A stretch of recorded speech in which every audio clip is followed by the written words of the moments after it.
భవన నిర్మాణ కార్మికుల సమస్యలు పరిష్కరించాలని శుక్రవారం కలెక్టరేట్ ధర్నా చౌక్ వద్ద భవన నిర్మాణ కార్మికులు ధర్నా నిర్వహించారు. సిఐటియు ప్రధాన కార్యదర్శి చెక్కా రాజ్కుమార్, జనసేన పిఎస్సి సభ్యులు పంతం నానాజీ మాట్లాడుతూ రాష్ట్రంలో భవన నిర్మాణ కార్మికులకు 5 ఏళ్లుగా సంక్షేమ పథకాలు అమలు చేయడం లేదన్నారు. భవన నిర్మాణ కార్మికులకు అనేక సంవత్సరాలుగా అమలవుతున్న సంక్షేమ పథకాలను 1214 మెమో ద్వారా వైసీపీ ప్రభుత్వం నిర్దాక్షిణ్యంగా రద్దు చేసిందని దుయ్యబట్టారు. వచ్చే ఎన్నికల్లో రాష్ట్ర వ్యాప్తంగా ఉన్న 30 లక్షల మంది భవన నిర్మాణ కార్మికులు వైసీపీకి వ్యతిరేకంగా ఓటు వేస్తున్నారన్నారు. ఈ కార్యక్రమంలో వివిధ కార్మిక సంఘాల నాయకులు శేషబాబ్జీ జగన్ వైఖరి కార్మికుల పట్ల జాలి లేని ప్రారంభించేంత వరకు సంక్షేమ జిందాబాద్ సిఐటియు జగన్మోహన్ రెడ్డి కాజేసిన సొమ్ము 2500 కోట్లు తిరిగి చెల్లించేంత వరకు కాజేసిన సొమ్ము తిరిగి చెల్లించేంత వరకు భవన నిర్మాణ సంక్షేమ నిర్మాణ కార్మికుల పథకాలను తిరిగి ప్రారంభించేంత వరకు సంక్షేమ పథకాలను తిరిగి ప్రారంభించేంత వరకు సంక్షేమ పథకాలను తిరిగి ప్రారంభించేంత వరకు జిందాబాద్ సిఐటియు భవన నిర్మాణ కార్మికుల వైఖరి కార్మికుల కూలీల సొమ్ము కాజేసిన జగన్మోహన్ రెడ్డి వైఖరి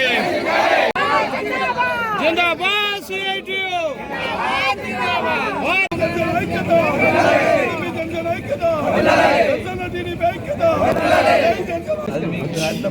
మా కార్మికులు దాంట్లో పడుతుందండి.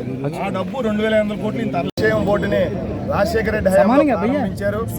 ఆయన కొడుకు అధికారంలోకి వచ్చిన తర్వాత సంక్షేమ పథకాలన్నింటినీ నిలుపుదల చేస్తూ 25 లక్షల కుటుంబాలు భవన నిర్మాణ కార్మికులకి తీవ్ర అన్యాయం చేశాడు. మొదట ఇసుక మీద పడ్డాడు. దాంతో 20 మంది కార్మికులు ఆత్మహత్యలు చేసుకోవాలి రోజువారీ పనులు దొరక్క.